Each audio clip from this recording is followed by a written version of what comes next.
Hey, where are you going? Hold on, I just saw a manatee.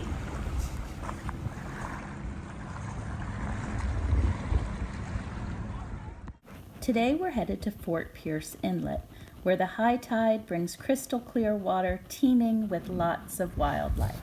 So grab a friend, adventure awaits.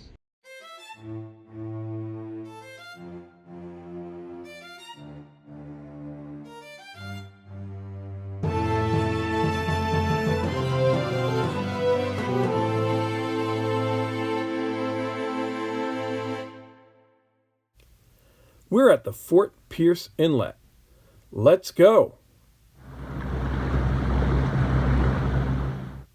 Officially opened in 1921, the inlet connects the Indian River Lagoon to the Atlantic Ocean.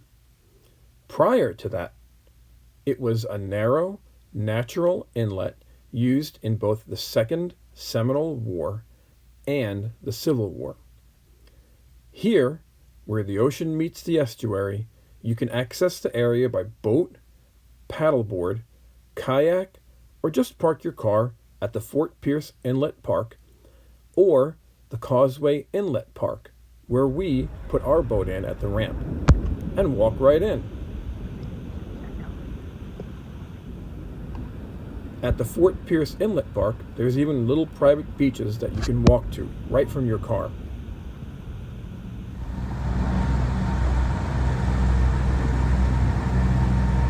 While exploring and searching the area for wildlife, we found this tiny island, which my wife promptly marooned me on.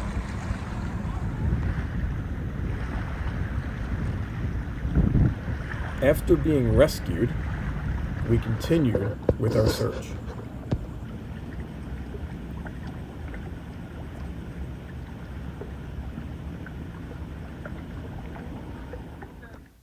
Welcome to the first ever Parley with the Peg Leg Penman, where Jeff teaches us something special about this trip. Today we're learning about mangroves and their importance to Florida habitats. Here in Florida, there are 3 species of mangrove: the white, the black, and the red.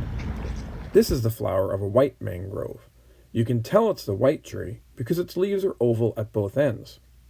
The black mangrove has these special roots called pneumatophores that stick out of the water to oxygenate the plant at high tides. This species of mangrove deals with life in its salty environment by excreting salt onto its leaves, which the rain washes back into the sea. Salty. The red mangroves have amazing prop roots to support them in the ever-shifting sediments below. Red mangroves give birth to live young. That's right, each of these pods is called a propagule and is a completely germinated plant. These baby mangrove trees often float around until they settle in soft mud or sandy bottoms to start a whole tree, and if conditions are right, a whole new ecosystem. We then ran the boat ashore at a large spoil island and watched 2 juvenile blue claw crabs vie for territory.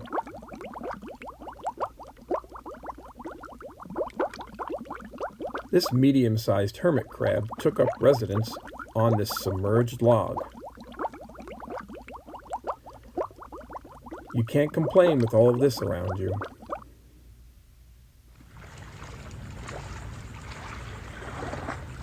Afterwards, we headed closer to the inlet proper and the border of the Fort Pierce Inlet Park. We set our anchor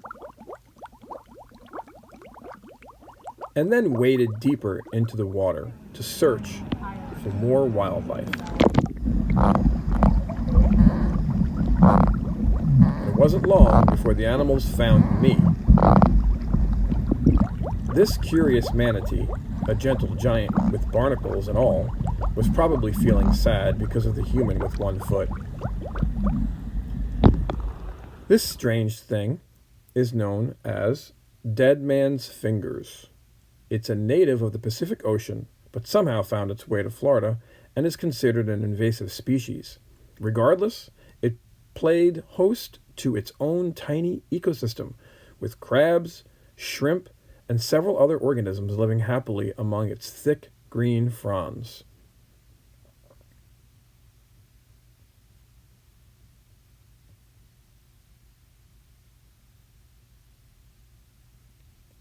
With the sun getting lower, we headed back to the boat ramp, but not before passing Little Jim's fish camp, where food and live music are the norm.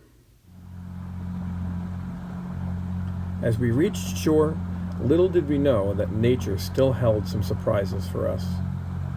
On South Hutchinson Island, on Jimmy Buffett Memorial Highway, we found a restaurant called the Pie Hole. The service was nice, and the food was great after having been on the water all day.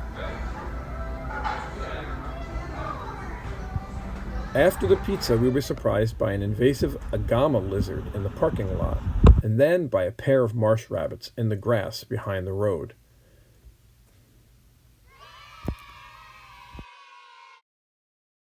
My daughter gifted me this awesome shirt for Father's Day. Shout out to Mang and their incredible work in restoring mangrove habitats in Florida and around the world. For every shirt purchased, they plant a mangrove tree. Check them out at manggear.com. Thank you for joining us on this exploration. If you enjoyed our little video today, please subscribe and like. In the comments, please tell us what Florida adventure you'd like the Peg Leg Penman to share with you next time.